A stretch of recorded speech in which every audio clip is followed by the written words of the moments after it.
More policy and less posturing. US presidential candidates Donald Trump and Joe Biden have wrapped up their second and final debate in Nashville, Tennessee. It was a calmer and more civilized event than their first head-to-head last month. But with less now than 2 weeks to go until the election, the candidates did clash over a number of issues and laid out starkly different visions for the country. Oscar Valero reports. Stricter rules, a moderator much more in control of the discussion, and at last American voters were able to see the clear contrast between the two men vying to win the US presidency. They started out clashing over the Trump administration's response to the coronavirus pandemic. 220,000 Americans dead. If you hear nothing else I say tonight, hear this. Anyone who's responsible for not taking control, in fact, not saying I take no responsibility initially, anyone who's responsible for that many deaths should not remain as President of the United States of America. Trump minimized the ferocity of the virus, claiming Democrats want to strangle the economy. We have to open our country. We're not going to have a country. You can't do this. We can't keep this country closed. This is a massive country with a massive economy. People are losing their jobs. They're committing suicide. There's depression, alcohol, drugs at a level that nobody's ever seen before. Healthcare, another historical battleground for the two political parties, is one of the hot-button issues for American voters in this election, particularly as it's taking place in the midst of a pandemic. Trump remains committed to quashing the Affordable Care Act, or Obamacare, currently under review by the Supreme Court. Because Obamacare is no good. But then I made a decision, run it as well as you can to my people, great people. Run it as well as you can. I could have gone the other route and made everybody very unhappy. They ran it. Premiums are down, everything's down. Here's the problem.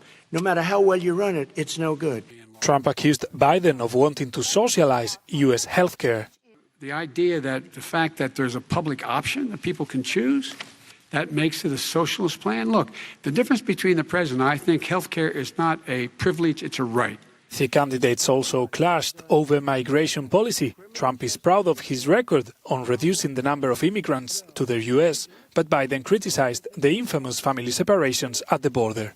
Our children are brought here by coyotes and lots of bad people, cartels, and they're brought here, and they used to use them to get into our country. We now have as strong a border as we've ever had.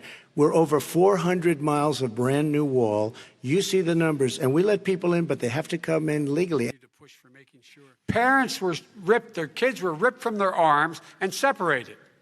And now they cannot find over 500 sets of those parents, and those kids are alone. Nowhere to go. Nowhere to go. It's criminal. It's criminal. Biden did not commit any enforced mistake, and Trump showed a more moderate tone, softening his image after his combative showing at the first debate. The consensus seems to be that it ended in a tie. Now it's for voters to decide. Oscar Valero, Euronews. Well, let's get the latest reaction to the debate from Washington, D.C., where our reporter Colin Campbell is there for us. Colin, morning to you. The final presidential head-to-head of the campaign with less than a fortnight to go. What were the standout moments for you? Well, Rosie, good morning. There were a lot of Americans paying attention to this debate, even though there are a lot of Americans who've already decided who they are going to vote for. This was the final debate. And there were some standout moments, particularly when the president was challenged on his response to COVID-19. And he said that Americans are learning to live with it. And the former vice president, the rival, said, well, Americans are also learning to die with it, calling attention to the more than 220,000 people who have died in connection with COVID-19 in the country. And we knew that that was going to be a big part of tonight's debate, where the president would be hit on the response and hearing how he would actually have done better. I think some voters wanted to hear about that, and the president has always maintained that he did the best he could. Another moment was when the president averred that he was the least racist person in the room, even though the moderator right in front of him identified as someone who is a African American and Native American. A lot of people were puzzled by that comment when the president has asserted that over and over again in mixed company, where it just seems very far from factual. And so those are the moments that people have been talking about tonight. As far as just standout moments that would make people vote either way, well, a lot of people said they didn't really get that tonight. They saw a more composed president for sure, but they weren't sure if they got exactly what they needed out of the president to make sure that they definitely wanted to vote for him. And same with the vice president. He had a very well-composed night, but not necessarily something where he had a standout moment that would make voters swing to his side if they weren't already there before. Well, you sort of hinted at it. It was a much more civilised encounter than the last time, partly because their mics were muted when the other person was talking. So wasn't this just constant sort of tirade of interruptions? Given that they could have a little bit more time to talk about actual policy, was there anything new that potential voters could think, oh, well, I've got a new understanding about what this candidate stands for?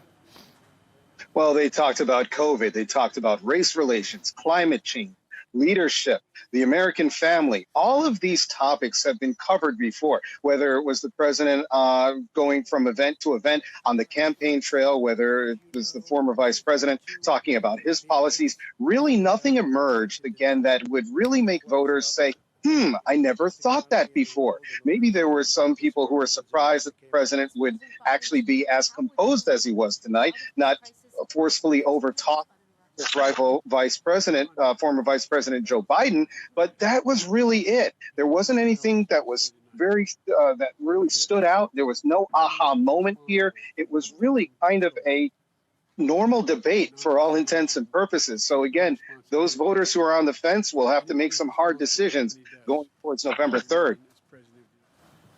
Colin, thank you very much. Our reporter there from Washington, D.C. Well, let's get a little bit more about what this debate could mean for both rival parties' campaigns in the final few days. We're joined now by Mitchell McKinney, Director of Political Communications Institute at the University of Missouri. Thank you for speaking to us. What did you make of tonight's event? What did each candidate need to do, and did either of them achieve it? We have heard quite a lot coming out of this debate that it was a more substantive discussion.